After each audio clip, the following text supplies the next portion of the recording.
Okay guys, अब जो हम देखेंगे वो है सीटेट, जो एसएसटी का पेपर हुआ था 28 दिसंबर को। ठीक है, इसमें वो है जिन्होंने 1 हिंदी ली थी और 2 इंग्लिश लिया था। तो हम सीडीपी के क्वेश्चन से स्टार्ट करते हैं।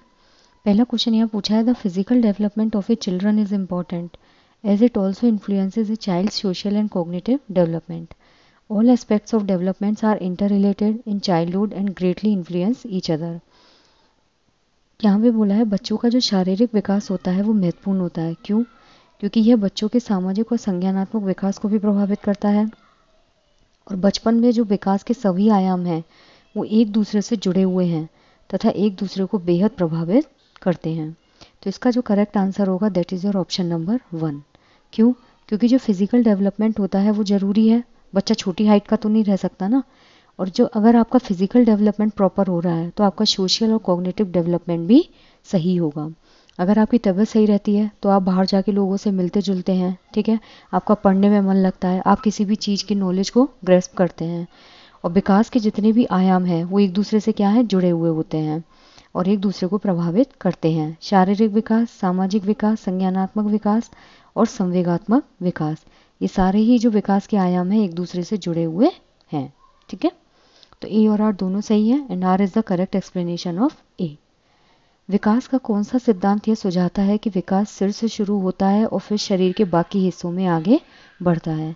तो इसका जो करेक्ट आंसर होगा, ये कई बार मैं समझा चुकी हूँ, दैट इज योर सेफेलोकोडल प्रिंसिपल, यानी कि शीर्षगामी सिद्धांत। इसमें क्या होगा, हेड टू टो डेवलपमेंट होता है, शीर्ष से नीचे की तरफ, यानी कि पैर जो है उनका डेवलपमेंट होगा। पहले आपका सिर बनेगा, फिर आप नीचे की तरफ जाएंगे और आपके पैर का डेवलपमेंट होगा, यानी कि हेड टू टो।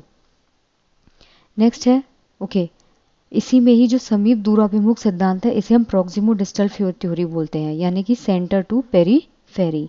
बच्चे का जो विकास है सबसे पहले रीढ़ की हड्डी बनेगी, फिर शोल्डर्स बनेंगे और फिर फिंगर्स का डेवलपमेंट होगा।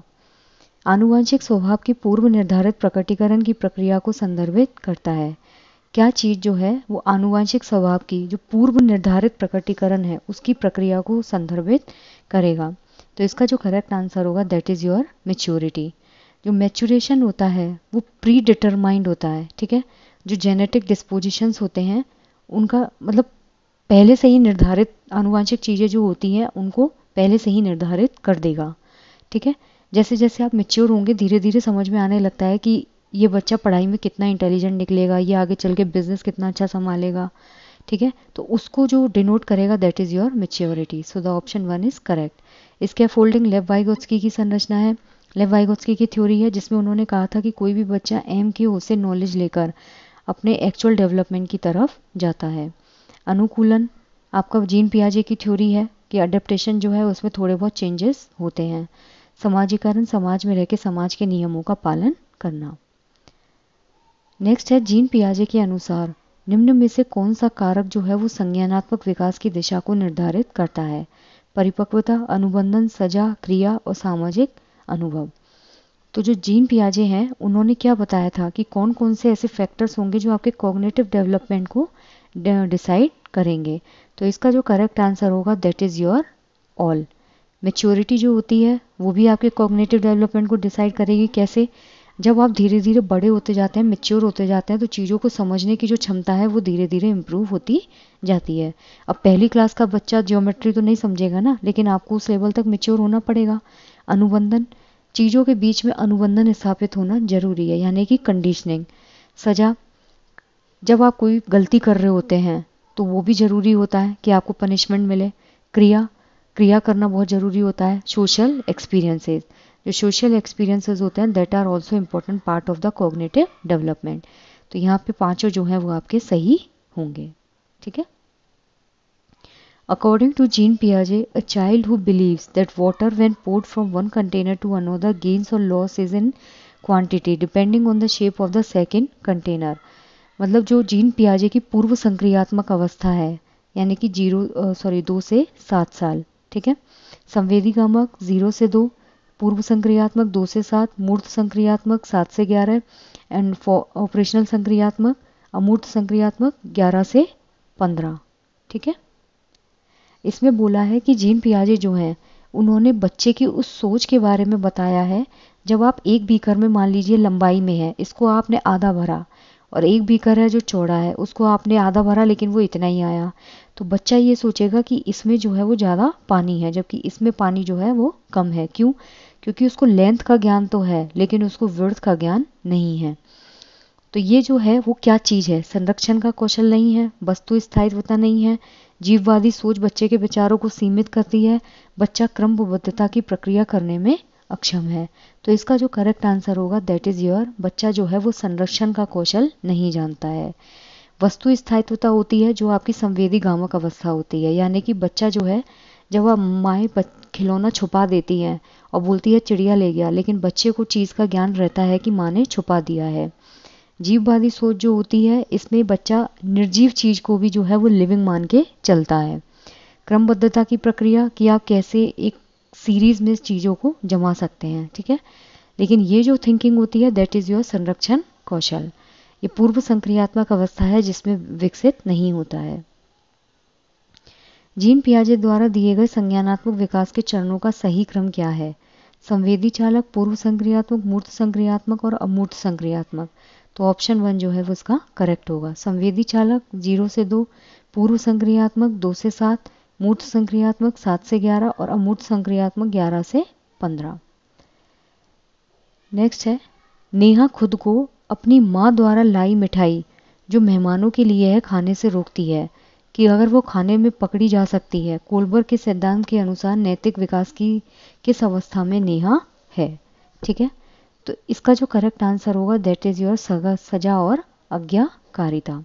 जो आपका पूर्व पारंपरिक स्तर होता है, ठीक है, उसका ये पहला चरण होता है जिसमें बच्चा जो है वो सजा से बचने के लिए चीज़ें नहीं करता है। नेहा जो है उसकी माँ मिठाई लेके आई, किनके लिए? मेहमानों के लिए। वो खुद को उन मिठाइयों को खाने से रोक रही है। क्यों? क्योंकि उसको डर है कि अगर वो पकड़ी गई तो उसको डांट पड़ सकती है या फिर मार पड़ सकती है। तो ये किस में होता है? सजा और आज्ञाकारिता अभिविन्यास। और इसी का ही जो दूसरा चरण होता है that is your tit for tat, ठीक है, यानी कि जैसे को तैसा। आप जितना अच्छा व्यवहार करेंगे सामने वाला उतना अच्छा व्यवहार करेगा, अगर आप गलत करेंगे तो सामने वाला भी गलत करेगा। तो इसका जो करेक्ट आंसर होगा ऑप्शन नंबर 2।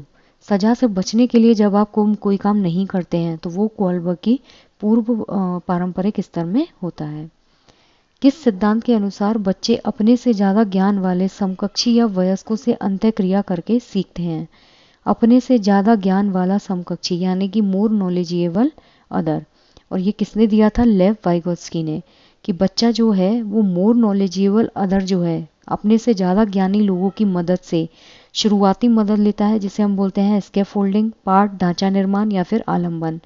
और स्कैफोल्डिंग की मदद से बच्चे का जो एक्चुअल डेवलपमेंट होता है, बच्चे का रियल डेवलपमेंट और जो जहाँ तक वो पहुँच सकता है, इसके बीच की जो दूरी होती है उसे हम बोलते हैं ZPD, zone of proximal distance, ठीक है। शुरुआती जो मदद होती है उसको धीरे धीरे हमें कम करते रहना चाहिए, ठीक है, जिसकी वजह जैसे जैसे हमें दिखता है कि बच्चा अब धीरे धीरे उस पर कमांड ले रहा है, शुरुआती मदद को कम करते जाइए। तो ये किसने कहा था? लेव वाइगोत्स्की ने।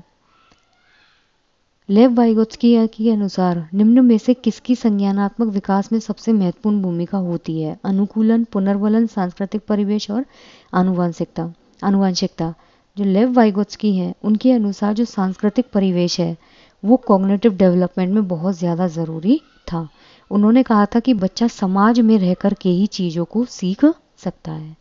तो लेव वाइगोत्स्की के अनुसार इनकी थ्योरी का नाम भी है सामाजिक सांस्कृतिक थ्योरी। हार्वर्ड गार्डनर का बुद्धि का जो सिद्धांत है उसमें शरीर और वस्तु दोनों को कुशलतापूर्वक उपयोग करने की क्षमता को कौन सी बुद्धि कहा जाता है? जिसमें आप शरीर भी यूज़ कर रहे हो और वस्तुओं को भी यूज़ कर रहे हो। तर्क गणितीय बुद्धिमत्ता, शारीरिक गति संवेदनात्मक बुद्धि, अंतर्वैयक्तिक बुद्धि और भाषाई बुद्धि। तो इसका जो करेक्ट आंसर होगा दैट इज़ योर शारीरिक गति संवेदनात्मक बुद्धि। क्यों? क्योंकि इसमें आप शरीर भी यूज़ कर रहे हो और वस्तु भी यूज़ कर रहे हो। तो जब आप डांस करते हो तो आपकी फिजिकल मूवमेंट होती है, जैसे कालबेलिया डांस होता है उसमें आप प्रॉप्स वगैरह यूज़ करते हो, तो ये क्या होगा? आपका बॉडीली काइनेस्थेटिक इंटेलिजेंस। और शरीर और वस्तु जो है वो मेनली डांस में ही यूज़ हो सकती हैं, ठीक है। तो इसका जो करेक्ट आंसर होगा ऑप्शन नंबर 2। जो हार्वर्ड गार्डनर है उन्होंने बुद्धि के 8 प्रकार बताए थे। मल्टीपल इंटेलिजेंस, ठीक है। नेक्स्ट है दृश्य स्थानिक बुद्धि जो होती है उसमें क्या शामिल है। दृश्य स्थानिक मतलब विजुअल स्पेटियल इंटेलिजेंस, ये भी हार्वर्ड गार्डनर की बुद्धि का ही एक प्रकार है। छवि और चित्रों से सोचने की क्षमता, सटीक और अमूर्त रूप से कल्पना करने की क्षमता, लय ताल मीटर स्वर माधुर्य के प्रति संवेदनशीलता, कहानी और कविताओं को समझने और गढ़ने की क्षमता, प्राकृतिक रूप जैसे जानवर और पौधे की प्रजाति, चट्टान और पर्वत के प्रकारों को वर्गीकृत करने की क्षमता। तो जो दृश्य स्थानिक बुद्धि होती है उसका बेसिकली वो किन लोगों में होती है, जिनमें चित्र जो होते हैं ना, कोई इमेज है या फिर कोई डायग्राम है, उसको सोचने की क्षमता होती है, ठीक है। दृश्य मतलब आप किसी भी इमेज को देखोगे और उसको लेकर आप अपने दिमाग में सोचोगे, और अमूर्त रूप से जब आप किसी भी चीज़ की कल्पना करते हो तो उसे हम बोलते हैं विजुअल स्पेटियल इंटेलिजेंस, ठीक है। तो इसका जो करेक्ट आंसर होगा that is your option number 1। ये सिंगर में होती है, लय ताल मीटर स्वर सिंगर में होगा। कहानी और कविताओं को समझने और गढ़ने की क्षमता अलग होती है, ये नेचुरल जो होते हैं उनके अंदर होती है, नेचर इंटेलिजेंस।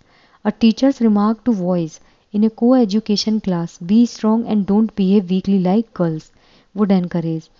मान लीजिए कोई कोएड क्लास है जिसमें बच्चों लड़कों को एक टीचर ने बोला कि मजबूत बनो और लड़कियों की तरह नम्र व्यवहार मत करो। ये क्या दिखाता है, जेंडर रूढ़िवादिता, ठीक है। So the option 2 is for question number 12। Clear है। जेंडर रूढ़िवादिता क्या होती है, जिसमें आप लड़का और लड़की में विभेद करते हैं, ठीक है। जिसमें लड़कों को बोला जाता है कि लड़कियों की तरह से मत रहो और लड़कियों को बोला जाता है कि आप लड़कों के जैसे नहीं बन सकते। जेंडर इक्विटी होती है जब आप दोनों को ही इक्वल अपॉर्चुनिटी देते हैं, ठीक है। It's not about physical, it's about कि मान लीजिए कोई गेम खेल रहे हैं, ठीक है। अब लड़कियां जो होती हैं उनकी फिजिक्स थोड़ी वीक होती है as compare to boys, muscles जो वेट होता है वो कम होता है। तो जेंडर इक्विटी में क्या करेंगे कि लड़कियों को कम वेट का फेंकने के लिए देंगे, या जैसे भाला फेंक है या वॉलीबॉल है, और लड़के जो हैं उनको ज़्यादा वेट का देंगे। What should be the pedagogical strategies in a classroom with diverse learner. जो विविध शिक्षार्थी वाली कक्षा है उसमें शैक्षणिक रणनीति क्या होनी चाहिए, उचित समावेशन, मानकीकृत मूल्यांकन, गैर प्रासंगिक पाठ्यक्रम और दृष्टिकोण में अनम्यता। तो ऑब्वियसली इस क्वेश्चन का जो आंसर होगा that is your option number 1। अगर मान लीजिए कोई बच्चा अलग बैकग्राउंड से आता है, ये बच्चा पढ़ाई में इंटेलिजेंट है, ये बच्चा पढ़ाई में कमज़ोर है, इसका घर का माहौल सही नहीं है, अगर इन सब बच्चों को एक साथ क्लास में पढ़ाना है तो उसको हम बोलते हैं समावेशी शिक्षा।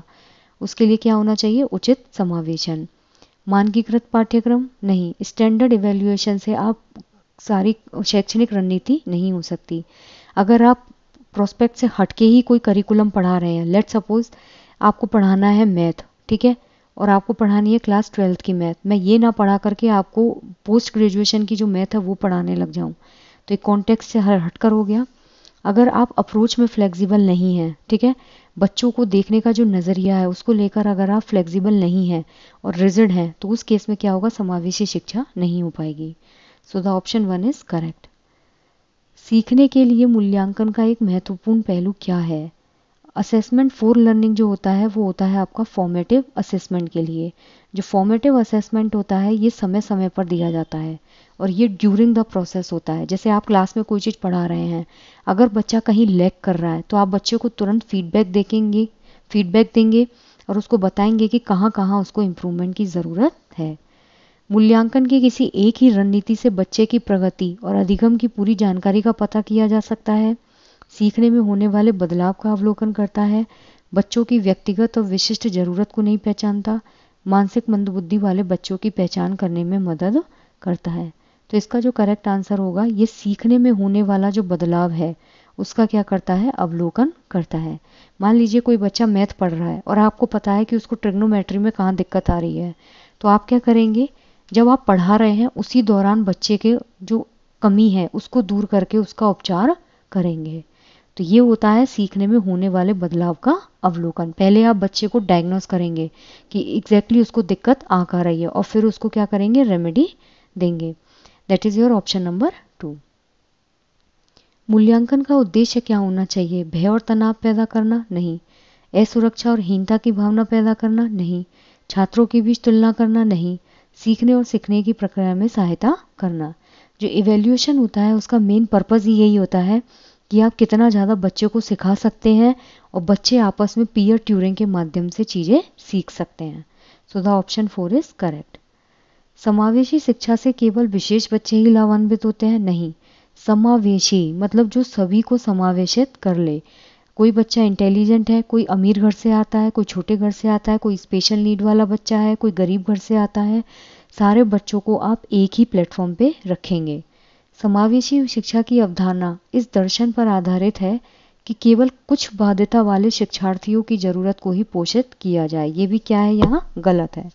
केवल स्पेशल नीड वाले बच्चों को ही ध्यान में रख के समावेशी शिक्षा नहीं दी जाती है। सारे बच्चे जो होते हैं उनको ध्यान में रखकर एक फ्लेक्सिबल करिकुलम जो है उसको फॉलो किया जाता है। So the option 4 is correct. A and B both are incorrect. वंचित पृष्ठभूमि के जो छात्र होते हैं उनका समायोजन करने के लिए शिक्षक को किसका पालन करना चाहिए? सामाजिक बहिष्कार? नहीं, ऐसा तो नहीं है ना कि आप उनको समाज से ही बाहर कर देंगे। सामाजिक हाशिकरण? नहीं, हम उनका मार्जिन नहीं निकालेंगे, ऐसे तो नहीं करेंगे कि ये वाले बच्चे इस कैटेगरी में जाएंगे, ये वाले बच्चे इस कैटेगरी में जाएंगे। Standard curriculum? नहीं, स्टैंडर्ड करिकुलम जहाँ आ जाता है ना वो कभी भी समावेशी शिक्षा का पार्ट नहीं हो सकता। हम जो बोर्ड के एग्ज़ाम्स देते हैं that is your standard exam. जो मानकीकृत परीक्षण होता है वो आपका बोर्ड के एग्ज़ाम्स होते हैं जहाँ पे एक स्टैंडर्ड सेट किया जाता है कि इतने से कम नंबर वाले सारे बच्चे फेल, इतने से ऊपर वाले सारे बच्चे पास। विभेदित निर्देश? बिल्कुल सही बात है। जहाँ आप डिफ्रेंशिएटेड इंस्ट्रक्शन देते हैं, कैसे? मान लीजिए कोई बच्चा एक ऐसे घर से आता है जहाँ उसके घर में पढ़ाई का माहौल नहीं है, ठीक है, और दूसरा सबसे बड़ी चीज़ उसके पास इतने पैसे नहीं है कि वो बुक्स वगैरह अफोर्ड कर सके। तो उसके लिए हम क्या करेंगे, या फिर वो फोकस्ड होकर नहीं पढ़ पा रहा है तो उसको हम अलग तरीके से इंस्ट्रक्शन देंगे। क्लास में उसकी प्रॉब्लम जो है उसको समझने की कोशिश करेंगे। सो द ऑप्शन 4 इज करेक्ट। निम्न में से कौन सा शारीरिक गतिक विकलांगता से जूझते विद्यार्थियों के लिए गतिशीलता सहायक तकनीक का उदाहरण है? व्हीलचेयर, बड़ी मुद्रण वाली किताब, शब्द भविष्यवाणी वाला सॉफ्टवेयर और स्पर्श सामग्री। तो इसका जो करेक्ट आंसर होगा that is your option number 1। Obviously बच्चा कैसा है, फिजिकली हैंडीकैप्ड, तो उसके लिए गतिशीलता सहायक टेक्निक पूछा है जहाँ से वो एक जगह से दूसरी जगह इजीली जा सके। तो उसमें क्या होगा, व्हीलचेयर। बड़ी मुद्रण वाली किताबें, जो बच्चे डम होते हैं यानी कि जो बच्चों को दिखाई नहीं देता है उन बच्चों के लिए हम बड़ी मुद्रण वाली किताबें यूज़ करते हैं। शब्द भविष्यवाणी वाला सॉफ्टवेयर, जिनको सुनाई नहीं देता। स्पर्श सामग्री, जो ब्रेल लिपि वाले होते हैं उनके लिए। सो द ऑप्शन 1 इज करेक्ट। गणितीय अवधारणा और गणना में कठिनाई किन छात्रों की विशिष्ट विशेषताएं होती है?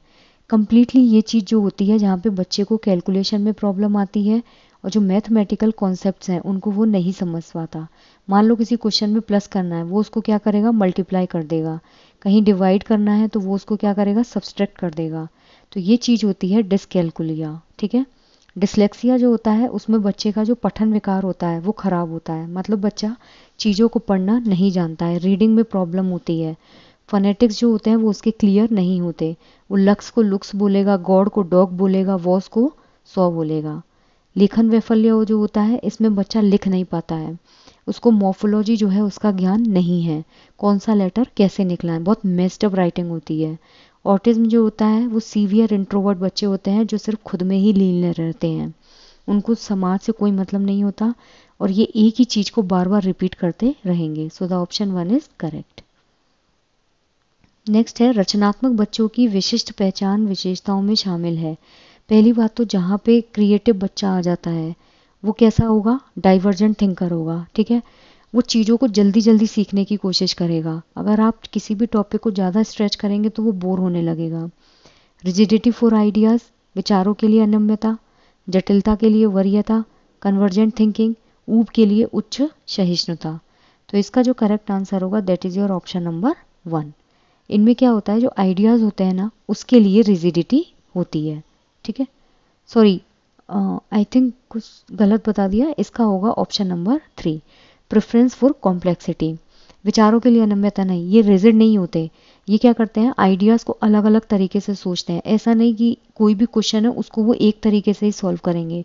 मान लीजिए 2 + 2 4 है तो उसको वो सिर्फ इस तरीके से नहीं लेके रिजल्ट रहेंगे कि नहीं ये ऐसे ही सॉल्व होगा, उसको वो 50 तरीके से सोचने की कोशिश करेंगे, तो ये गलत है। अभी सारी सोच जो होती है वो क्रिएटिविटी का पार्ट नहीं होता है। वो जो इंटेलिजेंट बच्चे होते हैं, मात्र इंटेलिजेंट, वो अभी सारी थिंकर होते हैं। हाई टॉलरेंस फॉर बोर्डम नहीं। जब ये बच्चे बोर होने लगते हैं तो ये कई बार क्लास छोड़ के भी चले जाते हैं। क्यों? क्योंकि इनको चीज़ें जो है बहुत कॉम्प्लेक्स मैनर में चाहिए। प्रेफरेंस फॉर कॉम्प्लेक्सिटी, बिल्कुल सही बात है। लाइफ में चीज़ें जितनी ज़्यादा कॉम्प्लेक्स होंगी और जितना ज़्यादा जटिल होंगी, उतना क्रिएटिव बच्चों को मज़ा आता है। तो इसका जो करेक्ट आंसर होगा that is your option number 3। Next है क्वेश्चन नंबर 21। अर्थपूर्ण अधिगम में क्या सम्मिलित है? अर्थपूर्ण अधिगम होता है जहाँ पे बच्चा आपसे क्वेश्चन करे और टीचर जो है वो उसका जवाब दे। बच्चा टीचर से क्वेश्चन पूछेगा, टीचर उसका जवाब देगा, या फिर बच्चे बच्चे जो है वो आपस में क्वेश्चन करें और टीचर भी जो है वो एक्टिवली सपोर्ट करता है। पुरस्कार और दंड का प्रावधान नहीं। एक दूसरे के साथ बातचीत करने के अवसर, साथियों के साथ प्रतिस्पर्धा और सीखने के तरीके पर विचार। तो इसमें सीखने के तरीका जो है उस पर विचार होता है और एक दूसरे के साथ जो बातचीत है उसको करने के अवसर दिए जाते हैं। ये दोनों ही जो है यहाँ पर सही हैं। कभी भी बच्चों के बीच में कंपटीशन नहीं किया जाता है। ये दोनों बिल्कुल गलत हैं, पहला और चौथा, और दूसरा और तीसरा जो है वो दोनों ही यहाँ पे सही हैं। जब तक बच्चा एक दूसरे से बात नहीं करेंगे, जो पीयर ट्यूरिंग होती है यानी कि सहपाठी जो अधिगम होता है जिसमें बच्चा एक दूसरे से सीखते हैं और सीखने के तरीके पे विचार कि आप किस तरीके से आगे चीज़ों को अंडरस्टैंड कर सकते हैं। सो 2 and 3 बोथ आर करेक्ट। शिक्षार्थी केंद्रित दृष्टिकोण वह है जहाँ पाठ्य पुस्तक सभी सीखने का केंद्र है। माध्यमिक विद्यालय में छात्र सबसे अच्छा सीखते हैं जब पाठ्य पुस्तक को पुनः पेश करने के लिए कहा जाता है। तो इसका जो करेक्ट आंसर होगा that is your option number 4।